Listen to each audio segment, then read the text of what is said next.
एक बार माता लक्ष्मी क्षीर सागर में भगवान विष्णु के पैर दबा रही थी। पैर दबाते हुए माता लक्ष्मी ने भगवान विष्णु से कहा, हे प्रभु, आज मेरे मन में 3 प्रश्न उठ रहे हैं। यदि इन 3 प्रश्नों के उत्तर देकर आप मुझे संतुष्ट करेंगे तो मेरे मन को बहुत शांति मिलेगी। तब भगवान विष्णु कहते हैं, हे देवी, तुम्हारे मन में जो भी प्रश्न है तुम निसंकोच होकर पूछो, मैं तुम्हारी शंका का निवारण अवश्य ही करूँगा। तब माता लक्ष्मी कहती हैं, हे प्रभु, वह कौन सी स्त्री होती है जिसके भाग्य में संतान सुख नहीं होता। दूसरा प्रश्न है कि वह कौन सी स्त्री समय से पहले विधवा हो जाती है। और मेरा तीसरा प्रश्न है कि कौन सा श्रृंगार करने से स्त्री को स्वर्ग में स्थान प्राप्त होता है। तब भगवान विष्णु कहते हैं, हे देवी, तुमने उचित ही प्रश्न किए हैं। तुम्हारे ये तीनों प्रश्न अत्यंत महत्वपूर्ण हैं। इन प्रश्नों का उत्तर संसार कल्याण के लिए है। जो भी मनुष्य इन्हें ध्यान से सुनता है उसे पृथ्वी लोक पर संपूर्ण सुख प्राप्त होते हैं और मृत्यु के बाद उसे मेरे लोक की प्राप्ति होती है। भगवान विष्णु कहते हैं कि देवी लक्ष्मी से, हे देवी, आज मैं तुम्हें एक अत्यंत पवित्र कथा सुनाता हूँ। इस कथा के माध्यम से तुम्हारे सभी प्रश्नों का उत्तर तुम्हें प्राप्त होगा, लेकिन तुम्हें इस कथा को ध्यान से पूरा सुनना होगा।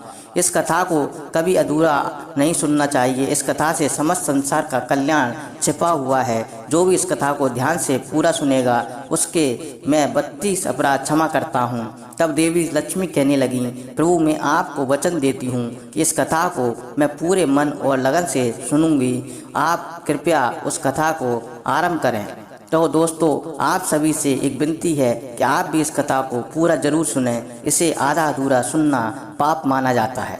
कथा शुरू करने से पहले कमेंट में जय माँ लक्ष्मी और जय श्री हरि विष्णु अवश्य लिखें। साथ ही वीडियो को लाइक करना ना भूलें। एक बार की बात है, भगवान विष्णु कहते हैं, हे देवी, एक समय की बात है, मध्य देश में एक छोटा सा नगर था। उस नगर में एक सेठ रहता था।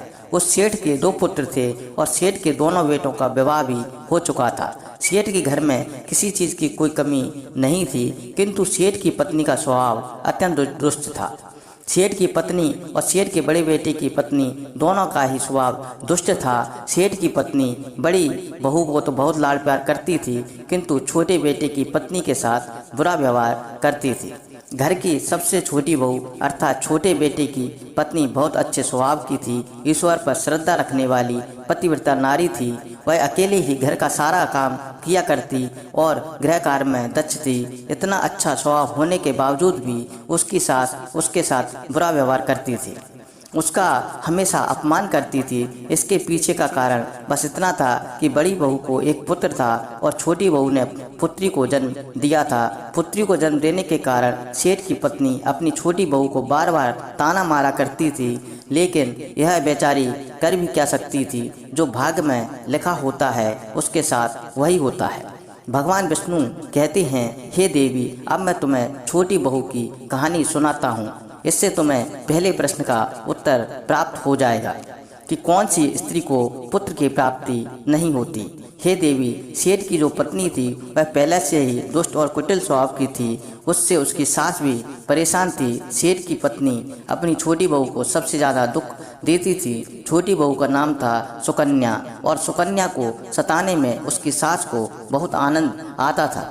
सुकन्या बेचारी रोज सुबह सुबह ब्रह्म मुहूर्त में जागकर अपने घर के काम करती थी और दिन भर काम करने के बाद उसे रात्रि को ही सोने को मिलता था।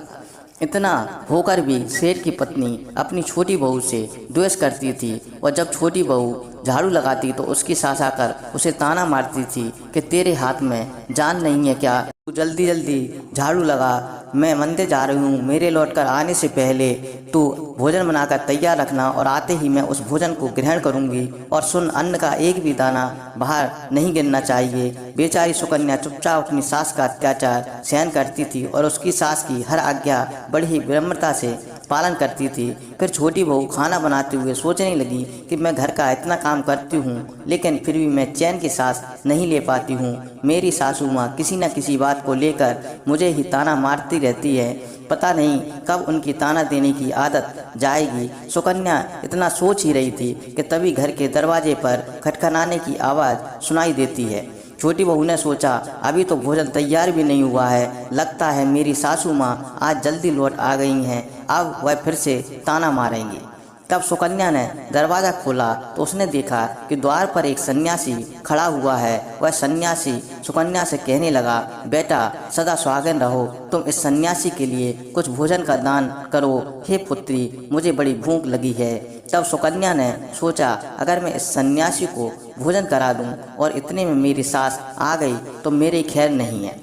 कुछ देर तक विचार करने के बाद सुकन्या ने सोचा, यदि मैं सासू माँ के ताने के डर से इस सन्यासी को भोजन नहीं कराऊंगी तो मुझे महापाप लगेगा, मेरा सारा पुण्य नष्ट हो जाएगा। इतना सोचकर सुकन्या ने उस सन्यासी को घर के अंदर बुला लिया।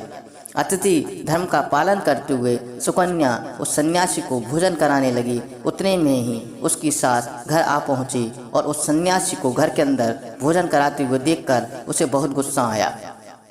वह चिल्लाते हुए सुकन्या से कहने लगी, यहाँ पर क्या किसी प्रकार का भंडारा या दावत नहीं चल रही है, जो तो राह चलते भिखमंगों को घर में बिठाकर खिला रही है। सुकन्या ने अपनी सास से बड़ी विनती की, लेकिन सुकन्या की सास ने बहू की एक नहीं सुनी और उसकी सास ने उस सन्यासी को घर से बाहर निकाल दिया और उसके भोजन को उठाकर कचरे में फेंक दिया।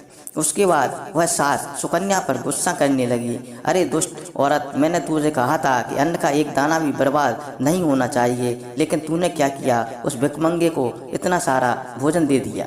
सुकन्या डरते डरते बोली, सासू माँ, मैंने सन्यासी को अपने हिस्से का भोजन दिया है, इससे आखिर इतना गुस्सा होने की क्या बात है। द्वार पर आए अतिथियों को कभी खाली हाथ नहीं भेजती हैं, ऐसा शास्त्र कहते हैं। फिर सुकन्या की सास ने उसे बहुत डांटा। दोनों के बीच कई देर तक बहस हुई और सुकन्या की दुष्ट सास ने गुस्से में आकर सुकन्या को धक्के मारकर घर से बाहर निकाल दिया और घर का दरवाज़ा बंद कर दिया। सुकन्या देर तक घर के मुख्य द्वार के सामने खड़ी रही और बाहर से अपनी सास को आवाज़ देने लगी। सुकन्या की सास ने एक नहीं सुनी और उसके घर के अंदर नहीं आने दिया। फिर सुकन्या दुखी और उदास होकर अपने मायके के लिए निकल गई।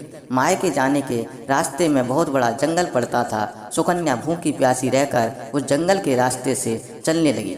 तभी उसी समय अचानक जोर जोर से बादल गरजने लगे और मूसलाधार बरसात होने लगी। बारिश से बचने के लिए सुकन्या एक वृक्ष के नीचे जाकर खड़ी हो गई। वहाँ पर सुकन्या ने देखा कि पेड़ के नीचे कोटर बना हुआ है। फिर वह बिना देरी किए जल्दी से उस कोटर में घुस गई। कोटर में जाने के बाद सुकन्या ने देखा कि अंदर कोई साधु महात्मा बैठे हुए हैं। वह सन्यासी कोई और नहीं बल्कि भगवान विष्णु ही थे। साधु का रूप धारण करके बैठे थे। जब उस साधु ने उस सुकन्या को देखा तो बोले, हे पुत्री, तुम इस घने जंगल में अकेली क्या कर रही हो? रोना बंद करो, मैं तुम्हारे बारे में सब कुछ जानता हूँ। तुम्हारे ससुराल वाले अत्यंत दुष्ट स्वभाव के हैं और वे तुम्हें बहुत दुख देते हैं। इसका कारण केवल बस इतना ही है कि तुम्हें पुत्र की प्राप्ति नहीं हुई है। पुत्री को जन्म देने के कारण तुम्हें तुम्हारी सास के ताने सुनने पड़ते हैं। हे पुत्री, तुम चिंता मत करो, मैं तुम्हें एक पर्ची देता हूँ। इस पर जो उपाय लिखा हुआ है, तुम उस उपाय को पूरे मन के साथ करो, फिर तुम्हें एक गुणवान पुत्र की प्राप्ति होगी। फिर सुकन्या ने वह पर्ची ली और वह साधु वहाँ से अचानक से गायब हो गए। यह चमत्कार देखकर सुकन्या बहुत प्रसन्न हुई और जब बारिश रुकी तो सुकन्या का पति उसे ढूंढते हुए उस स्थान पर पहुँच गया।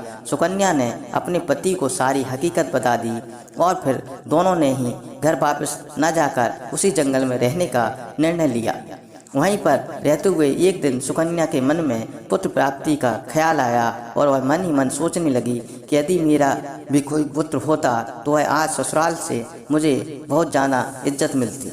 तभी सुकन्या को साधु के द्वारा दी गई पर्ची की याद आ गई और फिर जब उसने वह पर्ची खोलकर पढ़ा तो उसने देखा कि जो स्त्री पुत्र प्राप्ति की कामना रखती है उसे रात्रि में अपने पति की बाईं तरफ सोना चाहिए। ऐसा करने से कुछ समय बाद में बाईं करवट लेटने से नाक का दाहिना स्वर और दाहिनी करवट लेटने से नाक का बायां स्वर चालू हो जाता है।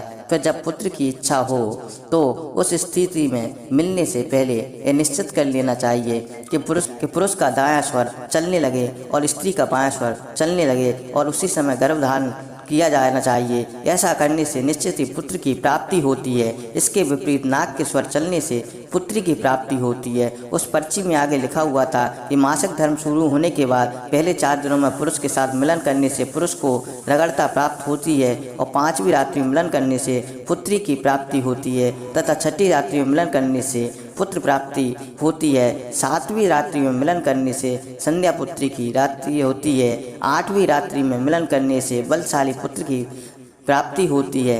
9वीं रात्रि में मिलन करने से सुंदर कन्या की प्राप्ति होती है तथा 10वीं रात्रि में मिलन करने से विद्वान और अतिश्रेष्ठ पुत्र की प्राप्ति होती है।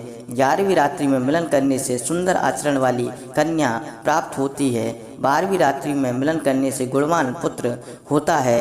13वीं रात्रि में मिलन करने से लक्ष्मी स्वरूपा पुत्री होती है। 14वीं रात्रि में मिलन करने से गुणवान, बुद्धिमान तथा बलवान पुत्र प्राप्त होता है। फिर सुकन्या ने मासिक धर्म के बाद 14वीं रात्रि में अपने पति के साथ मिलन किया और उसके बाद गर्भ धारण किया।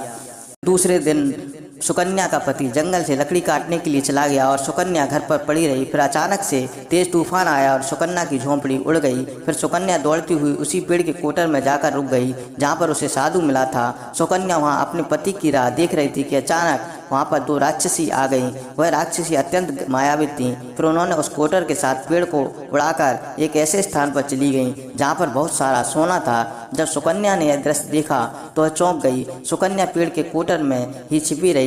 जब वह राक्षसी भोजन की तलाश में गईं तो सुकन्या ने उस स्थान पर से बहुत सारा सोना उठा लिया और उस कोटर में भर लिया। जब वह राक्षसी लौट आई तो फिर पेड़ पर बैठकर वे उस पेड़ को उड़ाकर उसी जंगल में आ गईं। राक्षसियों के जाने के बाद सुकन्या वह सारा सोना लेकर अपने पति के साथ चली गई और उसे वह सारा सोना दे दिया। फिर पति और सुकन्या दोनों अपने ससुराल को लौट गए। वहां जाकर उसने अपनी सास को वह सोना दे दिया और सारी हकीकत बता दी, जिसे सुनकर उसकी सास को बहुत गुस्सा आया और बोलने लगी, अरे मूर्ख औरत, तू बस इतना ही सोना लेकर आ गई। इतने सोने से क्या होगा? मैं तो होती तो बहुत सारा सोना लेकर आ जाती। फिर उसकी सास भी उस जंगल के कोटर में जाकर छिप गई और राक्षसियों की राह देखने लगी।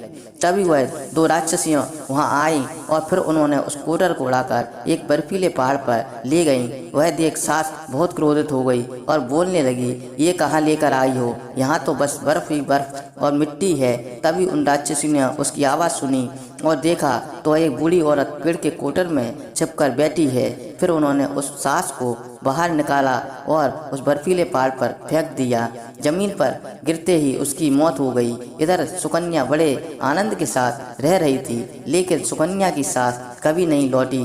तो सुकन्या ने जाकर उस कोटर में देखा तो वहाँ पर उसकी सास नहीं थी। उसे समझ में आ गया कि लालच के कारण उसके सास की मृत्यु हो गई है। भगवान विष्णु कहते हैं, हे लक्ष्मी, जिस स्त्री को पुत्र की प्राप्ति कामना है उसे मैंने सुकन्या को दी गई पर्ची में बताए गए उपाय जरूर करने चाहिए। तुम्हारा दूसरा प्रश्न यह था कि किस कारण से स्त्री जल्दी विधवा हो जाती है। तो जो स्त्री अत्यधिक लालच करती है वह स्त्री जल्दी विधवा हो जाती है, और जो स्त्री चरित्र का गहना पहनती है उसे मृत्यु के पश्चात स्वर्ग की प्राप्ति होती है। एक स्त्री को अपने चरित्र का त्याग कभी भी नहीं करना चाहिए। तो दोस्तों, इस प्रकार से भगवान विष्णु ने माता लक्ष्मी को यह कथा सुनाई थी। उम्मीद है आपको यह कथा पसंद आई होगी। वीडियो को लाइक जरूर करें और कमेंट में जय माँ लक्ष्मी, जय श्री हरि विष्णु अवश्य लिखें। धन्यवाद।